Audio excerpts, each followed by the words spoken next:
working on drainage in Live Oak. We all know we've got a lot of extra rain this year, and drainage is a big problem in Live Oak. So that's some of the things I wanted to bring up. I want to thank Ms. Pruitt. There was a big mess down the end of her street, and her husband cleaned up a bunch of bottles somebody dumped there. She doesn't like public recognition, but I told her I was going to do it anyway. So her and her husband cleaned it up, and I appreciate that very much. And I do too. You and I, yes, we saw it, and before I could, well, I'm not talking GL, by the time they had cleaned it up already, it was about a 30-gallon, probably about 45 gallons of beer bottles that somebody just dumped out, but they went far and beyond a good citizen, so I appreciate you as well. It's our privilege to work for our community. Thank you, Ms. Pruitt. As far as anybody got any questions on the reports that you received from I have one question. department? You talked about retention. Let me tell you what really, it just batters me every time I go out. What is it? That's the Voltec Center. What is it called? Radio Shack in here. When it rains, that pond.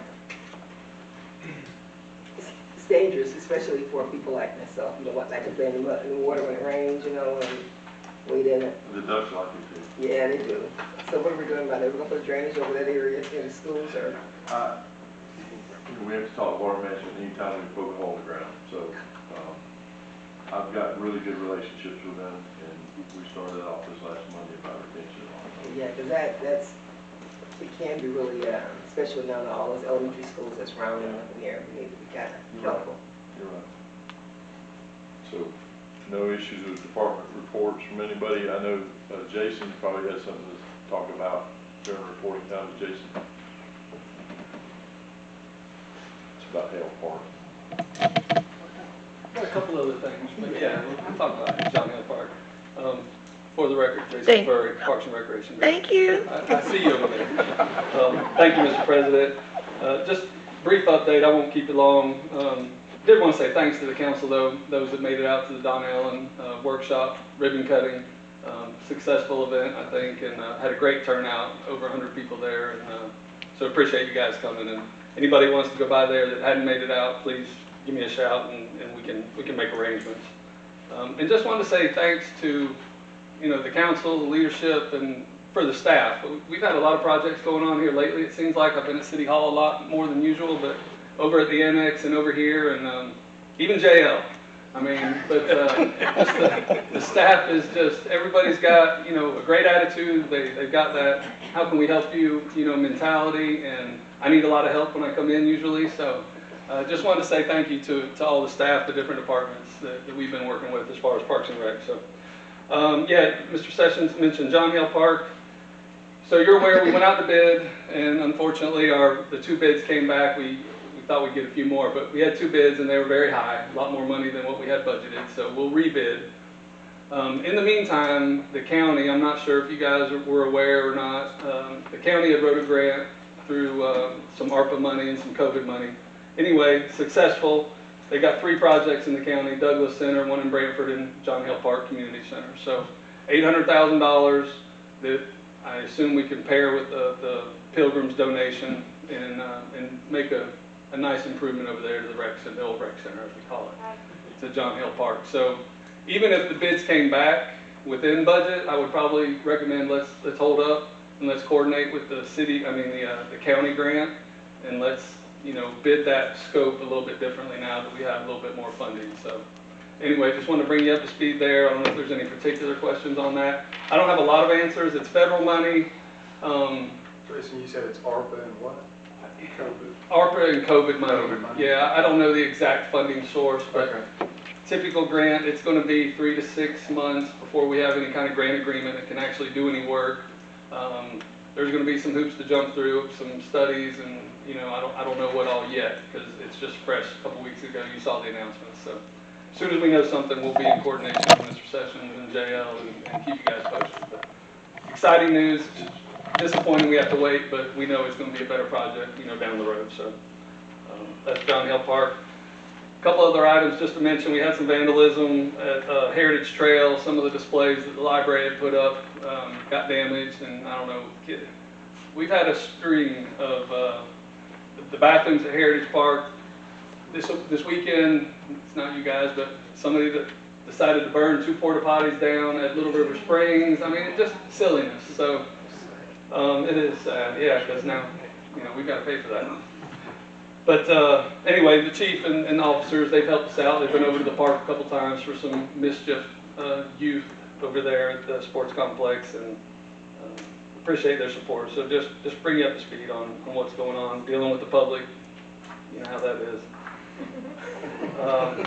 And just real quick, FERDAP grants, we got some rankings back. We have 2 FERDAP grants going now, $50,000 projects, Azalea Park and Baker Park, and we ordered some playground equipment for those. We wrote a grant for $200,000 at Heritage Park, and we found out that we ranked 11th out of like 68. So we think we'll be good, and there's $10 million to fund that list. So at 11, we should be fine. We'll find out in July if it passes the governor's budget. It'll be this time next year again before we can actually do any work, but we'll keep you posted there. And like I said, we have a lot of projects going on. We have 6 park projects going on in the city. There are a couple of those that are technically county parks. It's county dirt within the city limits, but the citizens don't really care if it's a county park or a city park. They don't know most of the time. So, just be proud that you have a lot of park projects going on in the city limits for the citizens to enjoy. So, yes, sir. You had mentioned something about the Douglas Center and something out in Branford. What kind of projects going on? Similar things, the community center improvement project. So the Douglas Center is adding on a couple of wings that they have classrooms on the side, on the front of the building now, air conditioning for that building, which we've been trying to fund for years. For the gym or for the entire? Well, the classrooms already have it, so many splits, but it'd be for the gym, yes, sir. Okay. All right. Yep, and then a similar project down in Branford, Okay. building down there. Can I ask you a question? I see a big piece of equipment out there on the property you all bought there on Walker. Are you getting ready to expand there? So we're just doing some overflow parking improvements there, and we're gonna take down some trees and make some additional parking, for Well, I'm talking about the area it's already, isn't it cleared there to Walker? Yeah, it's Between clear. Walker and The 70 Walker acres Bass. that the county purchased, right adjacent to the sports complex, it goes all the way up to Walker, and eventually we will develop that, so keep that in mind as y'all discuss annexation and that sort of thing. There's gonna be a lot more traffic from recreational standpoint in the evenings and anytime really, but down Walker Street, down to Bass Road, so just another piece of the puzzle. But yeah, so we're doing some work out there to level that and I plant saw some that grass. equipment, I didn't know if y'all were getting ready. Not quite yet, That's all I really had. Keep in mind, Strawberry Festival is coming up, Chief. I need to get with y'all about some traffic at the Coliseum, the fair in a couple weeks in the middle of March, and then the All Aboard. I don't know if anybody here was going to talk about All Aboard Festival at Heritage Square, but I wasn't there. I went by a couple times, and I've heard Catherine Allen, talk about what a successful event that was. So kudos to you guys. Thank you, guys. Thank you. Okay, Mr. Sessions, item B. I want to let George bring up some information on fencing, and I'll give you a little preface. We've got a couple places in town that have commercial businesses, and in order to protect their interest in their equipment, they have barbed wire. But our rules don't exactly go along with the barbed wire that's up, even though they've continued running it down the same line as the previous fence has been there for 50 years. So I'm gonna let George read that, and then we will probably need to tweak it a little bit in the future, because the Howlands has bought the old Swanee block, and they're the ones who put up the new barbed wire fence. They're gonna start building, they're gonna start a plant that builds walls for homes, prefab walls. And they've got a lot of expensive equipment in there, so they want to protect it. So it's up to us to try to work out a way to make it all fit within our LDRs. Thank you. George Curtis, Development Manager for the City of Loudoun. And the fence ordinance we have is actually in the Code of Ordinances, but it's referenced and adopted into the LDR by reference of the ordinance. It dates back to 2009. Most of it is very successful and achieves a positive outcome for the community. But there are a few sections, as Manager Sessions alluded to, regarding what they call protective measure fences, which can include barbed wire. And the way it reads right now, it's only permitted in a side or a rear yard area for certain commercial and industrial areas. And these properties that have run into issues is they own the entire property that's surrounded by streets on all sides in a lot of cases. And when it comes to the part of the property that is along the street, that's considered a front yard, not a side or rear. And so we'd like to make some tweaks to this and bring it back before the council, hopefully by next regular meeting for a first reading, and we can certainly discuss any particulars. And what we'll do in the meantime is we'll make copies of the ordinance and put it in your boxes, and y'all can be looking at it too in case you have any feedback or comments you want to funnel back to us. We're more than happy to look at that too. Leave Crowder a motion. No, not tonight. Okay, discussion, Mr. George, there's a business over in the district and they decided to put up that kind of fence thing. And a neighbor who was putting up another fence was kind of offended because of the fact that she was coded that there was a certain fence that she had to put up. But then the city didn't, this business just put up any kind of fence they wanted to. So, how do we go about doing that to make sure that everybody addresses to the same importance as everybody? Right. Well, any fence work should be applied for with a building permit. And if it wasn't? I'd have to get an address and look at it and see if we have a permit on file. Okay. And if we don't, then it's a code enforcement matter. And then it comes down? If it's in violation, it's code enforcement matter will be written up to have it removed or altered to meet code. Yeah. Okay, just curious. Yep. Question, Sure. have an existing piece of property, building, not a building, a tower over in my area, has fencing around and had barbed wire up top, the tree come down and smash their fence and barbed wire. Would that company need to apply for another permit, or are they grandfathered in? What's been happening, especially if it's hurricane storm damage related, tree damage from the storm, the building official, they basically make us aware that there's a situation so we can at least give them feedback on it. And if they're just putting it back exactly like it was, based on the condition of it before the storm, then they won't necessarily need a permit for that. They just need to kind of make us aware that it's going to be worked on, so that we can let code enforcement know, that if he sees work taking place there, it's not work without a permit. All right, because I called jail today about it, and it's a hazardous, high voltage, So cell propane tower, gas. Yes, I don't know if it's still over by the junkyard off of Window Wheel. window wheel, yes, sir. Yes, Oh, yeah, 939 Window Wheel, that fenced in area. I looked at that today, I got pictures of it and all that. We even have a phone number to call the company. Okay, So, Good. there's just a lot of kids are over there and it's Sure. just hazardous. sure. Okay, Yep. All right, thank you. Thank you, George. thank you. Mr. Sessions, do you want to address C first? We'll just go right down the list. Looks like we need to discuss the decision to continue or discontinue treating the city's potable water with fluoride. So, have a discussion. Okay, so we want to bring in the public comments first? Yeah. Okay. Yeah, that's what I think. Looks like we have 8 people who want to speak about this. Okay, this is the six.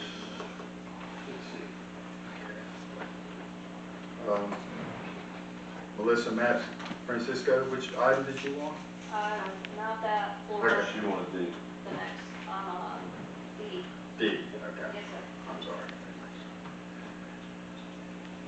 Okay, Hey, why don't we have them raise their hand for percent? well, I wrote it down, I just, yeah. John Powell, Melsarno, 60.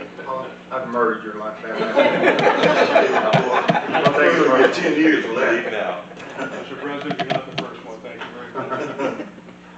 Nothing personal. John Palmisano, 7689 161st Road, Live Oak. Council members and city officials, you may or may not be aware that there is a current fluoride lawsuit originated 7 years ago, and it is almost wrapping up right now. The plaintiffs are Moms Against Fluoride, the Fluoride Action Network, and several others. The defendant is the EPA, the Environmental Protection Agency. The central question in this lawsuit is, does fluoride pose an unreasonable risk to public health? It is not going well for the EPA in this lawsuit. Closing arguments are scheduled for this coming week, this next week. If any of you, council members or city officials, are interested in watching the public broadcast, these are being broadcast on the internet, or reading about it, in a summary at the end of the day, Mrs. Palmisano can help you with those links. I know she's been emailing you a lot of information about that. Here's a few lines from the published summary. Conant, who is the attorney for the plaintiffs, asked Barone, he is the EPA representative, whether the EPA had ever made a different hazard evaluation for high dose versus low dose exposure in all the risk evaluations it had done to date under, they call this TSCA, it's actually the Toxic Substance Control Act. Barone said he was confused by the question. Judge Chen, the presiding judge in this case, interjected to pose the question himself. In the hazard evaluation, he asked, is it a binary decision? Is it yes? Is it no? Binary decision. Barone said it was. In other words, a chemical poses a hazard or it doesn't. The EPA doesn't differentiate between high and low doses in determining whether something is a hazard. I would like to play a 28-second audio. This is Conant, the plaintiff's lawyer, deposing a representative from the CDC. Fluorides also increase the production of free radicals in the brain through several different biological pathways. These changes have a bearing on the possibility that fluorides act to increase the risk of developing Alzheimer's disease. Did I read that correctly? Yes. And CDC agrees with that finding in the toxicological literature. Yes. And Did you catch that? Alzheimer's disease is linked to water fluoridation. Like lead, mercury, DDT, asbestos, Agent Orange, and cigarettes, fluoride is likely to be declared a hazardous chemical. Live Oak has the opportunity to be ahead of the curve by voluntarily terminating the addition of fluoridation chemical to city water before the results of the trial demanded, which is likely. Vote for ending water fluoridation in the city water. Thank you. Thank you. Okay, 6C, Steve Fontana.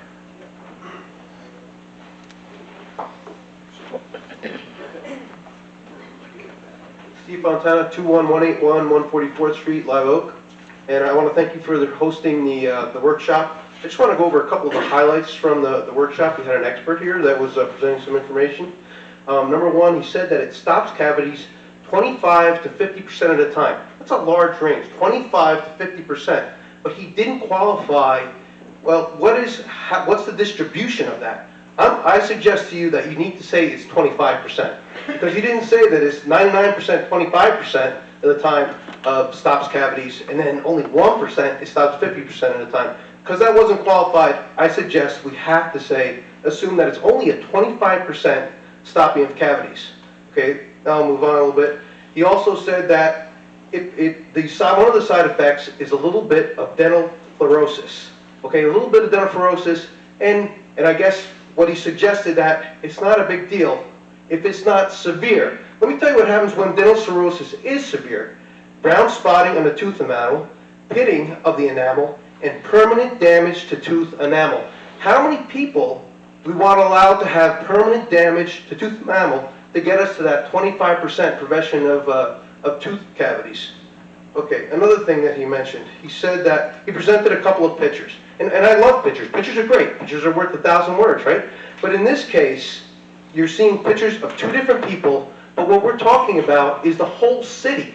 In order to represent that correctly, he really should have presented a study of 100 pictures or 1,000 pictures and show the distribution of this is where it helped, this is where it didn't help. So just showing 2 pictures it's almost like an emotional presentation. It really doesn't present a scientific fact.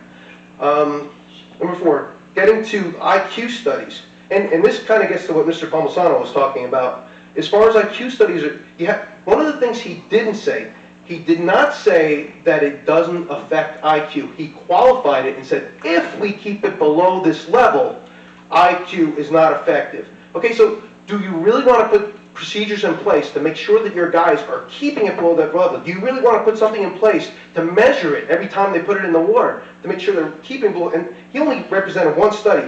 I presented a study to you that said fluoride seems to fit in with lead, mercury, and other poisons that cause chemical brain drain.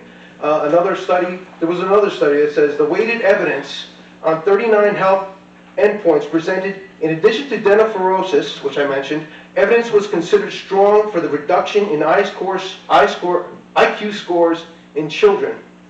Okay, so that was the IQ, he touched on that. And one of the last things he said was people talk about choice, and he associated it with like public roads and schools and things like that. Do we really want to associate public schools and roads with what we personally put into our bodies as a public decision, a public health decision? And I'll leave it at that. Thank you, sir. Kerry Waldron.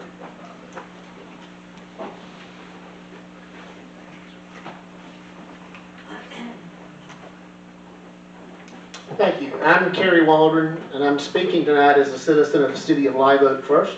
I live at 208 Weaver Street. I am a registered voter in the city of Live Oak. I am a very active member in the community. The city of Live Oak has led the charge and led the way in fluoridation for a many number of years. You are providing leadership by giving the opportunity to our community to have some sort of assurance with their dental care. Oral hygiene is definitely a public health issue. It's something that we must be concerned about. What you have allowed to do and continue to do and that you support, and I hope that you will see the benefit in continuing fluoridation, is giving an opportunity to those underserved folks that don't have access to dental care. We're very fortunate in our community